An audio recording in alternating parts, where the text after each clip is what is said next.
चंद्रपुर गांव एक छोटा और शांत गांव था।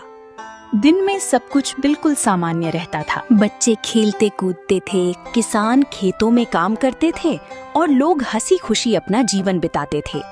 लेकिन इस गांव का एक अजीब नियम था। रात होते होते सभी अपने घरों के अंदर चले जाते और दरवाजा बंद कर लेते। कोई भी रात को घर से बाहर नहीं निकलता। भाई लोगों, जल्दी जल्दी अपने घरों में जाओ, रात हो गई है, उसका आने का समय हो गया है। बेटी राधा, चलो घर में चलते हैं, वो आने वाली है। एक दिन शहर से 22 साल का युवक रोहन अपने दादा की पुरानी जमीन देखने गांव पहुंचा। जमीन को काफी समय से कोई देखने नहीं आया था और रोहन की दादा की तबीयत भी ठीक नहीं थी, तो अकेले ही गांव आ गया। इस श्रापित गांव के बारे में रोहन को पता नहीं था। आज रात जो रोहन के साथ होने वाला है, उसका रोहन को अंदाजा भी नहीं था। कुछ दूर चलते ही गांव से थोड़ा अलग उसका पुराना घर आ गया। घर के आसपास कोई घर नहीं था। कुछ देर बाद रोहन ने खिड़की से बाहर देखा। सड़क पे कोई नहीं था, सब सुनसान हो चुका था। रोहन ने सोचा, चलो बाहर जाके देखा जाए, गांव वाले कहाँ चले गए। रोहन ने बाहर आके देखा, यहाँ तो कोई नहीं है। थोड़ी देर बाद एक आदमी आता दिखा। आदमी घबराया हुआ सा था। रोहन ने आदमी से पूछा, अरे भाई, सब लोग इतने डरे हुए क्यों हैं? आदमी ने डरते हुए बोला, रात को बाहर मत निकलना। अगर कोई तुम्हारा नाम लेकर बुलाए तो जवाब मत देना। रोहन को ये सब अंधविश्वास लगा।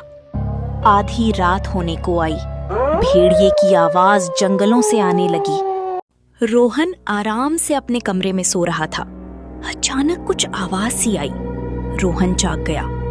रोहन को वो आवाज घर के बाहर से आ रही थी। बेटा, मुझे भूख लगी है, बाहर आओ, मैं तुम्हारी दादी हूँ। रोहन घबरा जाता है उस आवाज को सुन के, क्योंकि रोहन की दादी तो बहुत समय पहले गुजर चुकी हैं। रोहन खिड़की की तरफ जाता है बाहर देखने को। आखिर कौन है बाहर? रोहन खिड़की से बाहर देखता है। पेड़ के पास कोई औरत खड़ी है।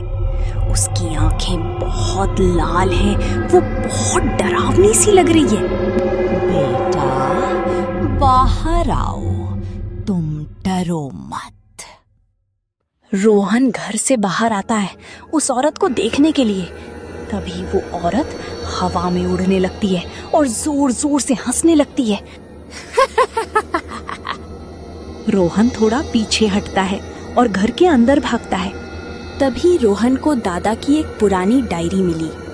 उसमें लिखा था, कई साल पहले गांव के लोगों ने जंगल में रहने वाली एक रहस्यमयी शक्ति को परेशान कर दिया था। तब से हर रात वो लोगों की आवाजें बदलकर उन्हें बाहर बुलाती है।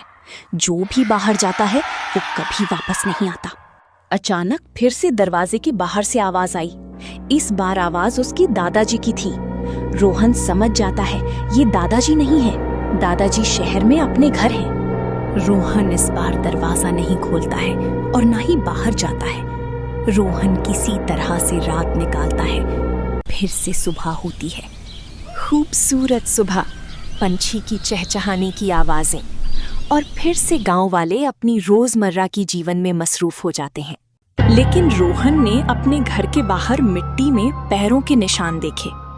वो निशान इंसानों के नहीं थे और उनके बीच में लिखा था, कल तुम बच गए, आज रात फिर मिलेंगे।